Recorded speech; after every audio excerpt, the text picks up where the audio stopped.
संदीपने जरा जास्त वर्णन केलेलं आहे, पण ही गोष्ट खरी आहे की हवा तयार झाली होती. काल निखिल वागळेंच्या भाषणानंतर सोसाट्याचा वारा तयार झाला असं म्हणायला पाहिजे. काल जे वागळे साहेब बोलले ते अप्रतिम होतं. तिथे भारतीय जनता पक्षाचे जर लोक तिथे असतील तर त्यांनी डॉक्टर घेऊन बसायला पाहिजे असं होते. कोणालाही हृदयविकाराचा झटका येऊ शकतो असं ते भाषण होतं. पण असो, सर्वप्रथम मी लोकसंसदेमध्ये निर्भय बनोचा पण सहभाग, आपण एकत्र हा कार्यक्रम करतो आहोत आणि निर्भय बनो एक त्यातला छोटासा भाग आहे. निर्भय बनोला ती संधी दिली त्याबद्दल मी डॉक्टर कुमार सप्तर्षी यांचे आभार मानतो. मी आज काय फार बाकी बोलणार नाही, नेहमीचं बोलतोच ते परत परत बोलण्यात काही अर्थ नाही. मोदींवर माझं किती प्रेम आहे ते तुम्हाला माहिती आहे की ते जास्त बोलण्याचं काय. पण जी परिस्थिती आत्ता तयार झालेली आहे, मी परवा राष्ट्रवादीच्या शिबिरातसुद्धा भाषण केलं जाऊन आणि बऱ्याच राजकीय पक्षांशी पण आपण सततच बोलतो. तर जी आत्ता स्थिती, आता मी देशाचं बोलत नाही आहे, ते ममता बॅनर्जी काय करायचं ते करोत, नितीश कुमारनी काय करायचं ते केलेलं आहे. नितीश कुमारांच्या सद्सद्विवेक बुद्धीला, त्यांच्या समाजवादावरच्या निष्ठेला मी श्रद्धांजली वाहतो. 2 मिनटात ते पुढे जातो. त्यांचं काय व्हायचं ते होऊ द्या, ते करतील. आता इथे बसलेले सगळे आपण आपल्या फेसबुकवर फक्त 48 एवढाच एक आकडा DP म्हणून लावायला पाहिजे असं मला वाटतं. आता आपण बाकी काहीच विचार करायचा नाही, 48 एवढंच आपलं लक्ष. कारण आपली ती काही ताकद नाही. आपण काही बिहारमध्ये जाऊन सभा घेऊ शकत नाही, उत्तर प्रदेशमध्ये जाऊन घेऊ शकत नाही, पण महाराष्ट्रामध्ये आपण हे करू शकतो. तर आपण बोलताना, लोकसंसद म्हणून बोलताना महाराष्ट्राच्या 48 जागांच्याबद्दलच आपण बोलावं असं मी आत्ता मला वाटतं. आता स्थिती काय आहे ओव्हरऑल असं सांगितलं जातं की, अगदी बरोबर सांगितलं राहुल डंबाळे यांनी की आम्ही किती स्ट्रॉंग हो, आम्ही किती सशक्त हो, आमचंच कसं सगळीकडे. तशी स्थिती नाही. दुर्दैवाने काय होतं, आपले लोक आकडेच बघत नाहीत म्हणून त्रास आहे सगळा. आकडेवारी जर तुम्ही कागदावर पाहिली विश्लेषण, तर आकडेवारी त्यांच्या विरुद्ध आहे. आत्ता भारतीय जनता पक्षाच्या ताब्यात 13 राज्य आणि तेवढीच 13 राज्य इंडिया आघाडीच्या ताब्यात होती. आत्ता एक बिहारचा जर थोडा बदल झाला, 14-12 झालं, पण तेवढीच राज्य इंडिया आघाडीच्या ताब्यात आहेत. त्यातही पुन्हा जर आपण असं धरलं की 10 खासदारांच्या पुढे त्याला आपण मेजर स्टेट म्हणायचं असं धरलं, तर इंडिया आघाडीकडे 9 मेजर स्टेट आहेत आणि भाजपाकडे 7 मेजर स्टेट आहेत. जर आकडा काढला या राज्यांमधला, तर बिहारचं गणित थोडं बाजूला ठेवून महाराष्ट्राचं बाजूला ठेवून पाहू, तर जवळपास 212 जागा भाजपशासित राज्यातून आहेत आणि 241 जागा बिगर भाजपशासित राज्यातून आहेत. ही आकडेवारी लक्षात घ्या. हे हाईप करतायत, हे फक्त आम्ही कसे प्रचंड, आम्ही कसं, तसं नाही आहे. ते वस्तुस्थिती तशी नाही. आता दक्षिण आणि उत्तर ध्रुवीकरण पूर्ण झालेलं आहे मतदारांचं. त्या मतदारांच्या ध्रुवीकरणात दक्षिण दरवाजा यांच्यासाठी बंद झालेला आहे. कर्नाटकचा थोडाफार अपवाद राहील, तिथे आता काँग्रेसचं सरकार आलं आहे, पण अगदी 2-4 खासदार कर्नाटकातून म्हटलं तरी यांचं दक्षिणेतून उच्चाटन झालेलं आहे. उत्तर यांच्या बाजूची आहे असं म्हणताना पंजाब, दिल्ली आणि हिमाचल यांच्या विरोधात हेही आपल्याला लक्षात ठेवायला पाहिजे. तर जे खिंडार पडलेलं आहे ते भाजपाच्या राज्यांमध्ये आहे, ते इंडिया आघाडीच्या राज्यांमध्ये नाही. त्यामुळे विरोधी पक्षांनी हतबल होण्याची गरज नाही. विरोधी पक्षांनी कित्येक ठिकाणी हतबलता विरोधी पक्ष दाखवतो. मग आता सिव्हिल सोसायटी म्हणून आपलं, तुमचं, माझं काय काम आहे, तर आपल्याला नवरदेवाला नवरी शोधून द्यायची, नवऱ्याला लग्नाला तयार करायचं, त्याचा मेकअप करून द्यायचा, त्याला घोड्यावर बसवायचं, त्याला मांडवात न्यायचं आणि त्याचं लग्न लावून द्यायचं. ही जिम्मेदारी आता आपली आहे. कारण नवरदेव थकलेले आहेत सगळे. ते म्हणतात आमचं काय लग्न होणार, आम्ही कुठं निवडून येणार. काही चिन्ह तर अभय भाऊ, मला काही लोकांचं तर फार आश्चर्य वाटलं. ते तर आता 29ची भाषा थेट बोलायला लागले. मी म्हटलं मग 34चीच बोला ना, 29 तरी 10 वर्ष आरामच करू, मग बघू काय व्हायचं ते होईल. तर तशी स्थिती नाही आहे यांची. स्थिती आत्ता भारतीय जनता पक्षाचे 290 खासदार आहेत स्वतःचे, आणि त्याच्यानंतर डायरेक्ट जो दुसरा पक्ष NDAमध्ये येतो तो 13 खासदारांचा आहे. तो ही मिंदे सेना आपली महाराष्ट्रातली 13 खासदारांचा आहे. 290 आणि 13 हा डिफरन्स तुम्हाला सांगून जातो की NDA किती वीक आहे, NDA किती अशक्त आहे हे सांगायला हा पुरेसा आहे. मी आज फक्त आकडेवारीचं थोडं बोलतो कारण ते गरजेचं आहे. बाकी तर सगळी मांडणी कुमार सप्तर्षी सर, बाकी सगळे इथले मंडळी करणारच आहेत. आमचे परभणीकर पण एक ते पण करणार आहेत. तर मुद्दा असा आहे की आकडेवारी जर पाहिली आणि तिचं जर नीट विश्लेषण केलं, आता मध्य प्रदेशमध्ये काँग्रेस का हरली?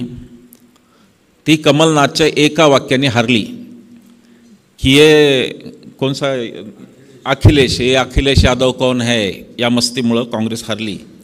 21 जागा अखिलेश आणि मायावती यांनी खाल्लेल्या आहेत, नाही तर मध्य प्रदेशमधली सत्ता वेगळी दिसली असती. आता ह्या चुका काँग्रेसला सुधाराव्या लागतील, विरोधी पक्षाला जिथे तिथे हे पाहावं लागेल.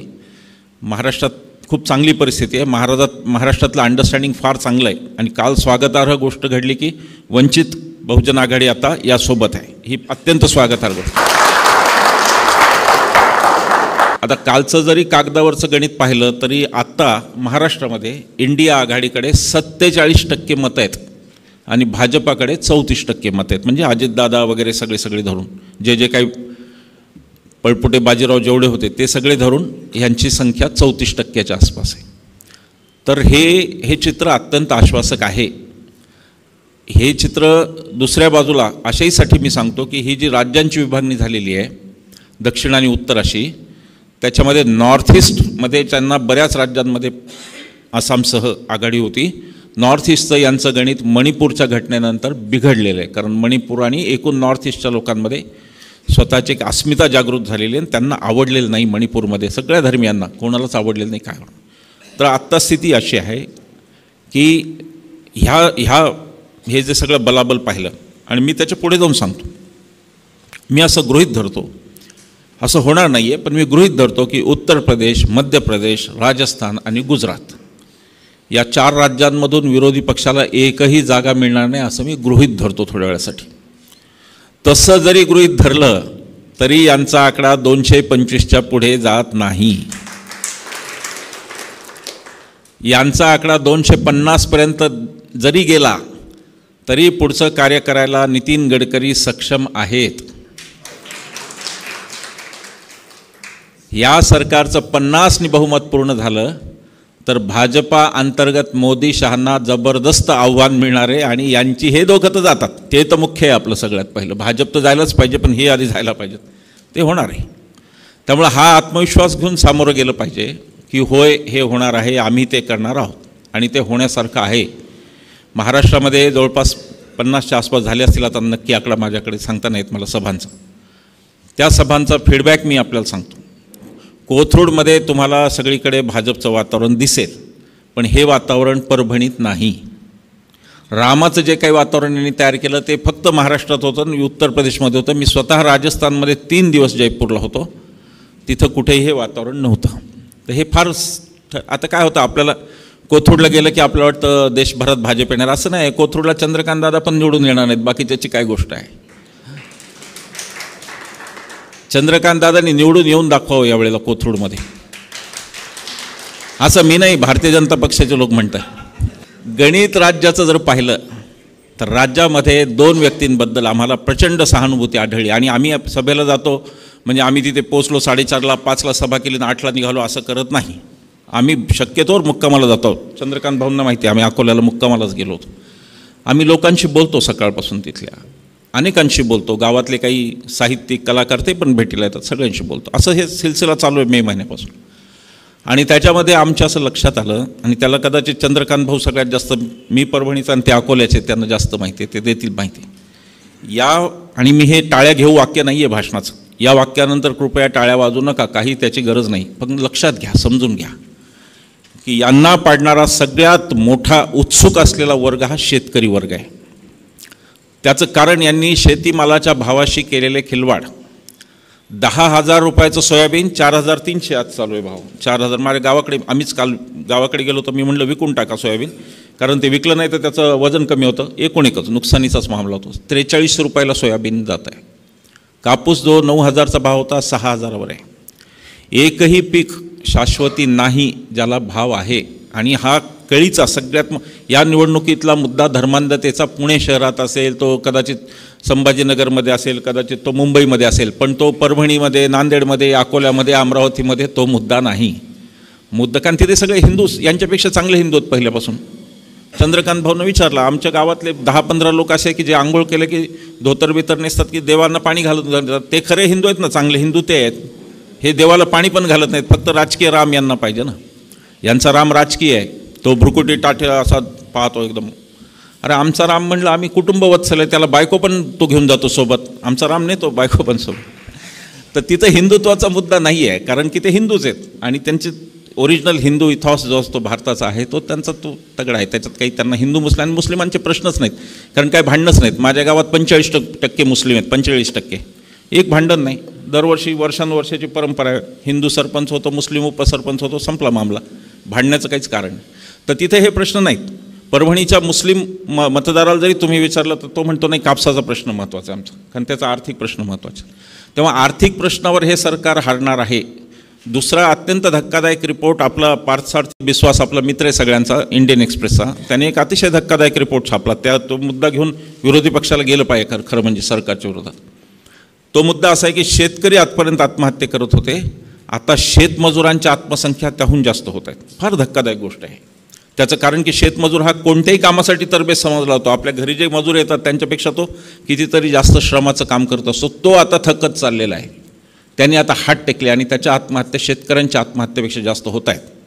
तर हा मुद्दा ग्रामीण भागात महत्त्वाचा मुद्दा आहे, अतिशय महत्त्वाचा मुद्दा आहे की शेतमजूर आणि शेतीचं खच्चीकरण, कामगारांचं खच्चीकरण हे तिथले मुद्दे आहेत महत्त्वाचे. आणि ह्या विषयावर कोथरूडमध्ये काही होऊ द्या, परभणीमध्ये त्यांचा भाजपाचा पराभव होणार आहे. आता आम्ही इतक्या इच्छुकांना भेटतो, सगळ्यांना भेटतो. आम्ही आपल्या सभेला गेल्यावर सगळेच येतात, सगळ्यांनाच आशा आहे कोणी ना कोणी जिंकण्याची. तर सगळीकडे अतिशय स्ट्रॉंग परिस्थिती आहे आणि दोन माणसांबद्दल प्रचंड मोठी सहानुभूतीची लाट आहे. त्यातले एक उद्धव ठाकरे आहेत आणि दुसरे शरद पवार आहेत. आम्हाला जिथे जाऊ तिथे ती सहानुभूतीची लाट दिसली. लोकांना घरं फोडलेली आवडत नाहीत भारतीय संस्कृतीत. आपल्याला एखादी फॅमिली जर जॉईंट फॅमिली असते आणि तिची वाटणी झाली तर तिसऱ्याच माणसाला दुःख होते, अरे किती चांगले राहत होते भाऊ आजपर्यंत, असं असतं ते. तो भाग फार मोठा भाग या प्रचारात आहे. महाराष्ट्रामध्ये सी वोटरचा सर्वे आला, ABP सी वोटरचा मला वाटतं, आणि त्याच्यात त्यांनी सांगितलं की भारतीय जनता पक्षाला 15 जागा मिळणार आहेत. माझ्या हिशेबाने भारतीय जनता पक्ष 13 जागांच्या वर जाणार नाही. आणि हे अगदी रेकॉर्ड करून फेसबुकवर टाकून द्या, म्हणजे भक्तांची ट्रोलिंगची सवय होईल. एखादी जागा जास्त आली तर ती सवय व्हायला पाहिजे. त्यांची पोटं आपल्यावर आहेत. 40 पैसे पोस्ट त्यांना मिळाले नाही तर ते बिचारे उपाशी मरणार. आपण त्यांना जगवलं पाहिजे. तर 13 ते 14च्या जागावर यांच्या जागा जाणार नाहीत. आणि शिवसेना उद्धव ठाकरे यांची 12च्याच कमी खासदार येणार नाहीत. राष्ट्रवादीची साधारण दशक एक राष्ट्रवादी गाठेल आणि काँग्रेसचं वन वे चालणारे. अभय भाऊ विदर्भाचा फीडबॅक देतो तुम्हाला. मी आता सगळीकडे जाऊन आलो. विदर्भामध्ये जर नागपूरची सीट सोडली गडकरींची तर भाजपची एकही जागाच खरी नाही. बरोबर आहे की नाही चंद्रकांत? सगळीकडे यांना धोका आहे, सगळीकडे. महाराष्ट्रात फक्त महाराष्ट्र धर्म जागवा बस. देशाचं जाऊ दे, मरू द्या, काय ते व्हायचं ते होईल. आले मोदी 300 तरी देशात, इथे महाराष्ट्रात आपण यांना सत्तेत नाही येऊ द्यायचं पुन्हा, एवढं लक्षात ठेवा. तर ही 48ची जी फिगर आहे ती मॅजिक फिगर आहे आता. आणि ती अजून एक, आता परवा बरं झालं बाळासाहेब आले, वंचितनी फार चांगला निर्णय घेतला, तो घ्यायला पाहिजे होता. परवा मी राजू शेट्टींच्या लोकांशी बोलत होतो आणि ते म्हणत होते की आम्हाला 2 जागांचं. तर मी म्हटलं की 2 जागा घेतल्या तर तुम्ही दोन्ही पडणार आहेत जागा, हे लक्षात घ्या. त्याचं कारण असं आहे की मतदाराचं पण ध्रुवीकरण झालं आहे ना. मतदारामध्ये पण 2च प्रकार आहेत, ज्यांना मोदी पाहिजेच आहेत आणि ज्यांना मोदी नकोच आहेत, असे 2 प्रकार आहेत. याच्यामध्ये तिसऱ्या भट्ट्या कुठे काय शिजणार नाही. करू द्या काय, ते ममता बॅनर्जी पण उद्या येणारच आहे. आता त्या ईडीच्या धाकाने गेल्यात तिकडे, त्या काही भाजपबरोबर त्यांचा DNA नाही. 30% मुस्लिम मतदान आहेत तिथं. ममता बॅनर्जी कुठल्या सोडून जातात, ते काय जाणार नाहीत. उलटं काँग्रेसने सोडून द्यावं. काँग्रेसने म्हणा आम्हाला बिहार आणि हे लढायचंच नाही, चला तुम्ही लढा आणि करा काय करा, इथपर्यंत परिस्थिती आहे. तर ते झालं तरी बिहार काय बंगाल काय व्हायचं होत्या. महाराष्ट्रामध्ये महाराष्ट्र धर्म आजचा, त्याचं कारण धर्मकीर्ती महाराज इथं बसलेले आहेत. वारकऱ्यांमध्ये हा मुद्दा न्यायला पाहिजे खरं सगळ्यांनी, की जे महाराष्ट्राचंच बोलतो, आता देशाचं नाही बोलत. महाराष्ट्रामध्ये भागवत धर्माचं, महाराष्ट्रामधला वारकरी संप्रदाय याला डावलून आणि ज्ञानेश्वर महाराज ते तुकाराम महाराज यांचं तत्त्वज्ञान पराभूत करून ते उत्तरेचे जे बाबा बुवा आणले जातात त्याच्यावरती प्रश्न विचारायला पाहिजे. चर्चा, तुलसी रामायण आम्हाला सगळ्यांना आवडतं, आम्ही सगळा भारत आमचाच असं मानतो. आमच्या मनात कोणत्याही भाषेचा द्वेष नाही, आमच्या मनात कोणत्याही प्रांताचा द्वेष नाही, कोणाचाही द्वेष नाही. पण तुलसी रामायणाची चर्चा फार होत असताना धर्मकीर्ती महाराज भावार्थ रामायण आपल्या एकनाथांचं त्यांची कोणी चर्चा नाही करत आहे. वारकरी संप्रदायासाठी हा गंभीर मुद्दा आहे. धारकरी ज्या प्रकारे घुसवले गेले वारीत, ते तर चांगलं की बाहेर काढले आपल्या लोकांनी, पण जे धारकरी घुसवले गेले तर महाराष्ट्राचा महाराष्ट्र धर्म राहणार की नाही हा मुद्दा सगळ्यात महत्त्वाचा आपल्या लोकांपुढे न्यावा लागणार. हा उद्धव ठाकरेंच्या भाषेत मी थोडा बोलतो का असं वाटण्याची शक्यता आहे. पण आता सेक्युलर सगळी जी आपली जमात आहे त्या सेक्युलर जमातीला हेही लक्षात घ्यावं लागेल की ज्ञानेश्वर महाराज ते तुकाराम महाराज हाच आपला खरा वारसा आहे, फुले शाहू आंबेडकर हाच आपला खरा वारसा आहे. आणि त्याला जर हे धक्का लावत असतील तर तिथं राहायला पाहिजे. ज्या भूमिका ज्ञानेश्वर महाराजांची जी भूमिका होती की वेदू संपन्न होय ठाई परी कृपणायचा आनंद नाही, जो कानी लागला तिन्ही वर्णाची. तुमचा वेद मोठा आहे पण तो कृपण झाला आणि तो कानी लागला कोणाच्या तर 3 वर्णांच्या कानी लागला. हां, ही जी भूमिका आहे मध्यवर्ती भूमिका याला छेद देणारी उत्तरेच्या राजकारणाची भूमिका आहे. उत्तर प्रदेश म्हणताना त्या राज्याबद्दल मला काही आकस नाही. ते पंडित जवाहरलाल नेहरूंचं, गोविंद वल्लभ पंत अशा मोठ्या माणसांचं राज्य आहे. उत्तर प्रदेशबद्दल आकस नाही आपल्याला. सगळा भारत आपला आहे. आपण काही मोदी शहा नाही फक्त गुजरात आमचा म्हणायला, आपण सगळा भारत आपला. तर उत्तरेचं जे राजकारण जिथे एक पोलीसच्या समोर येऊन धडाधड गोळ्या घालू शकतात दुसऱ्या गुन्हेगार तिसऱ्या गुन्हेगाराला, तेच राज्य आज इथं आलं आहे. गणपत गायकवाड नावाच्या आमदारांनी पोलीस स्टेशनमध्ये, भाजपच्या आमदारांनी पोलीस स्टेशनमध्ये जाऊन शिंदे गटाचा खून केला. आता हा प्रातिनिधिक खून नव्हे, शिंदे गटाच्या माणसाला गोळ्या घातल्यात. आता हे प्रातिनिधिक आहे का काय मला माहीत नाही, की यापुढे भाजप शिंदे गटाला गोळ्या घालणार आहे का ते मला माहीत नाही. ते कदाचित तसे असेल, कारण एकदा का काम संपलं की अजितदादा आणि शिंदेंची जागा ठरलेली आहे. ती जागा त्यांनी आधी जे भाजपबरोबर होते त्यांना विचारून घ्यावी कुठे असते ते. खूप जण होते आधी भाजपबरोबर, त्यांनी विचारून घ्यायला हरकत नाही. तर हे जे चाललं आहे की उघडपणे जे चाललं आहे, काल सिन्नरच्या सभेचा उल्लेख झाला म्हणून एकच गोष्ट सांगतो. सिन्नरच्या सभेला काल हजारो लोकांनी उपस्थिती लावली, इंच भरलं. आणि ते आमचं कर्तृत्व नाही, ह्या सरकारच्या बाबत जनतेच्या मनात जो राग आहे त्याचं ते आहे. हे सगळीकडे लोक जमत आहेत ना. आम्ही काही कोणी बाळासाहेब ठाकरे नाही भाषणातले की आमच्या सभांना लाखोचे, असं काही नाही आहे. आम्ही सगळे सामान्य माणसं. पण हे लोक येत आहेत ते हे दाखवायला की हो आम्ही मोदी शहाच्या विरोधात, हे दाखवायला येत आहेत. आणि त्याच्यामुळे ती गर्दी होती, हे लक्षात घ्या. तर सिन्नरला काल मी सांगितलं की हे देवेंद्र फडणवीसांना आव्हान आहे. कारण देवेंद्र फडणवीसांना मी फोन केला होता की असं तुमच्या पक्षाच्या तालुकाध्यक्षांनी केलं, माईक काढला, तर आता तुम्ही काम करा, हुकुमशाही म्हणून जाहीर करा, आम्ही बोलत नाही. त्याच्यावर अशी अपेक्षा होती की निदान तालुकाध्यक्ष काढला जाईल. ते न काढता देवेंद्र फडणवीसांनी आम्हाला मेसेज दिला की मला तालुकाध्यक्ष मोठा आहे, गुंड असलेला प्रत्येक माणूस मला मोठा आहे, हे त्यांनी हा मेसेज दिला. मग आम्ही कालही मेसेज दिला की इथला सगळा सामान्य माणूस तुमच्या विरोधात आहे. हा पण मेसेज आपण काल त्यांना सिन्नरमध्ये दिला. तर निवडणुकीचं सूत्र महाराष्ट्रातलं एक म्हणजे महाराष्ट्र धर्म, दुसरं म्हणजे शेतकरी आणि शेतमजूर यांची चाललेले सगळे हाल, आणि तिसरं एक सूत्र महाराष्ट्राच्या बाबतीत ते म्हणजे महाराष्ट्रावर लादले जात असलेले उत्तर प्रदेशची संस्कृती. हा फार महत्त्वाचा मुद्दा आहे की ही संस्कृती लादली जाते. कुमार सप्तर्षी सर म्हणत होते की कदाचित वारकऱ्यांची पण आपण परिषद घेऊ, आपण घ्यायला पाहिजे. त्याचं कारण की वारकऱ्यांमध्ये आपला असा उगाचच सेक्युलर लोकांचा काहीतरी गैरसमज असतो, पण वारकरी हे आजही बहुतांश आपल्या विचारात आहेत. हे मी तुम्हाला सांगतो, आजही बहुतांश वारकरी हे सहिष्णुतेच्या मार्गाने, आणि त्यांनी अजून ज्ञानेश्वर महाराज ते तुकाराम महाराज सोडलेले नाही. त्यांच्यावर अजून त्या कोणतं उत्तरेतला बाबा आला होता त्याचे संस्कार अजून नाहीत. यांचे सगळे बाबा बापू तर आसाराम बापूसारखेच असतात, सगळ्यांना माहिती आहे त्यांचं पुढे काय होतं, पण ते तसेच असतात यांचे सगळे. तर ते नाही, आपलं जे मूळ आहे ते हे आहे, आपलं जे मूळ आहे ते. तर त्या मुळाशी धरून, त्या मुळाला राहून आणि हिंदूंच्या सोबत राहून हिंदूंना हे सांगत की हिंदू धर्म खरा कोणता हे सांगत ते आपलं काम आहे, आणि ते आपण करत राहायला पाहिजे. सिन्नरच्या नंतर मी माझ्या भाषणात पण बदल केला. आय वॉज नॉट बिलॉंगिंग, म्हणजे मी हिंदू धर्माच्या बाबतीत जो पॉझिटिव्हनेस दाखवत नव्हतो तो मी आता दाखवायला लागलो. आमची 15 नंबरची दिंडी आहे महाराज ज्ञानेश्वर महाराजांच्या मागे. तर आता मी ते माझे इथॉस पुन्हा जागे केले. त्याचं कारण माझ्या लक्षात आलं की हिंदू धर्माची जर सतरंजी आपण सोडली तरी हे ढेकणं तिथे घुसणारच आहेत. गांधीजींनी सुद्धा यांना त्या सतरंजीवर बसूनच मारलं होतं, आणि आपल्यालाही तेच करायचं हे माझ्या लक्षात आलं.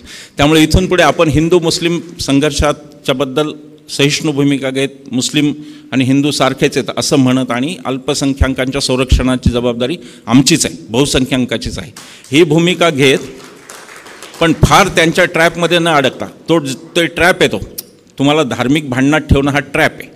त्याच्यात न अडता आता आर्थिक प्रश्नावर बोला, आता भ्रष्टाचारावर बोला, आता शेतीमालाच्या भावावर बोला, आता गुजरात मॉडेलवर बोला, याच्याकडे आपल्याला न्यावं लागेल.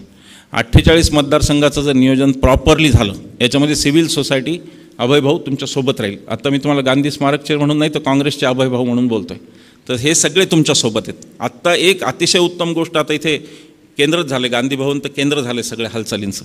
म्हणजे उद्या पुन्हा मोदी सरकार आलं तर ते आपल्याला असं कलम लावतील की दहशतीचं केंद्र आहे, दहशतवाद्यांचा अड्डा असं लागू शकतं उद्या आपल्याला की हा दहशतवाद्यांचा अड्डा, इथे बघा हा विश्वंभर दहशतवादी, इथे बघा, असं ते होऊ शकतं. तर सिव्हिल सोसायटी कधी ना इतकी जागी झालेली आहे. रायगडला उल्काताईंपासून अगदी गडचिरोलीपर्यंत यावेळेला कोणीही सामाजिक कार्यकर्ता म्हणणारा प्राणी इलेक्शनच्या दिवशी घरात बसणार नाही. नाही तर आमची नॉर्मल पद्धत अशी असते की आम्ही बायकोबरोबर जातो, असं बोट दाखवतो 10ला आणि नंतर आम्ही गुडूप होऊन जातो, मग कोण माराबरोबर. पण यावेळेला सगळे संध्याकाळी 6:30पर्यंत उभे राहणार. हे नक्की मी खात्रीने सांगतो की यावेळेला आता सोडून चालणार नाही. नवरदेवाला घोड्यावर बसून नवरदेवाचं संरक्षण आपलंच काम आहे. तर सगळीकडे सिव्हिल सोसायटी जागी आहे महाराष्ट्रात. सगळीकडे सामाजिक कार्यकर्ते भिडलेले अनेक उपक्रम आहेत. जो भारत जोडो अभियान चाललं आहे, आणखी कित्येक मी सांगू शकतो, कित्येक उपक्रम आहेत. त्यांची एक मध्यंतरी बैठक पण खरं समन्वयाची काही लावायला पाहिजे तर ती लागली पाहिजे. तर आत्ता ते सगळं वातावरण अत्यंत पॉझिटिव्ह आहे. इथून जाणाऱ्या प्रत्येकाने आज लोकसंसदेनंतर आपली संसद मूळ बाबासाहेबांची संसद होणार हा निर्धार करून जायचं. आपण द्रौपदी मुर्मूंचा मुद्दा खूप महत्त्वाचा आहे. शेजाऱ्या पाजाऱ्यांना समजावून सांगा की संसदेच्या उद्घाटनालाही त्यांना बोलवत नाही, तर राम मंदिराच्या उद्घाटनालाही बोलवत नाहीत. ते स्त्री म्हणून बोलवत नाहीत का आदिवासी म्हणून, हा प्रश्न सगळ्यांच्या डोक्यात टाका की यांचा एवढा आकस स्त्रियांबद्दल आहे का आदिवासींबद्दल आहे ते एकदा कळायला पाहिजे. अनेक मुद्दे आहेत, आपण ते अनेक मुद्द्यांची चर्चा करतो, पण धोरण म्हणून स्ट्रॅटेजी म्हणून मला जे वाटलं अगदी थोडक्यात संक्षिप्तपणे ते मी सांगितलं. लोकसंसद पुढे जाईल. लोकसंसद ही लोकांचीच आहे शेवटी. आम्हाला प्रश्न बरेच विचारले जातात आंदोलनांच्या वेळेला की मग कायदे काय जंतर मंतरून होतात का, कायदे का रामलीलावर होतात का. तर मी तेव्हा असं म्हणायचो की कायदे संसदेतच होणार, पण संसदेमध्ये बसलेल्या 543 लोकांचं जर एकाच वेळी डोकं फिरलं तर 140 कोटी जनता 5 वर्ष काही पाहू शकत नाही नुसती हातावर हात धरून. मग ती काय करते, ती मोर्चे काढते, ती आंदोलनं करते आणि ती संसदेच्या भिंतीला बाहेरून धडका मारते आणि संसदेला आपलं अहिंसात्मक पद्धतीने ऐकायला लावते. तर ते म्हणजे लोकसंसद. संसद सार्वभौम आहेच, पण त्या संसदेला सार्वभौमत्व कोणी दिलं तर आमच्या राज्यघटनेने दिलं. आणि राज्यघटना कोणी स्वीकारली तर we the people of India, आम्ही भारतीय लोक. आणि म्हणून आम्ही भारतीय लोक हे संसदेपेक्षा जास्त सार्वभौम आहोत. ही लोकसंसदेची भूमिका आहे असं मला वाटतं. हा उपक्रम सुरू झालेला आहे, तो चांगल्या रीतीने पुढे जाईल यात मला कोणतीही शंका नाही. सगळे आपसी मतभेद विसरून, काही असतील आपल्यात कुरबुरी असतात थोड्याफार. आता पुरोगामी विचार म्हणल्यावर सगळे थोडे जास्त विचार करणारे असतात. असं आपलं काय ते आपलं ते सैनिकी शिक्षण तर नाही की सगळ्यांचे मेंदू गुडघ्यात येत आणि दक्ष म्हणलं की दक्षण, असं तर काही नाही. आपला माणूस प्रत्येकजण हुशार असतो सगळेत. म्हणजे म्हणूनच पुरोगामी म्हणतात. पुरोगामी तेव्हाच म्हणतात जेव्हा तो हुशार असतो, नाही का. तर काही वेळा थोडा जास्त हुशार पण असतो आणि काही वेगळा विचार करतो. तर आता तो विचार करण्याची गरज नाही. आपण सगळे एकत्र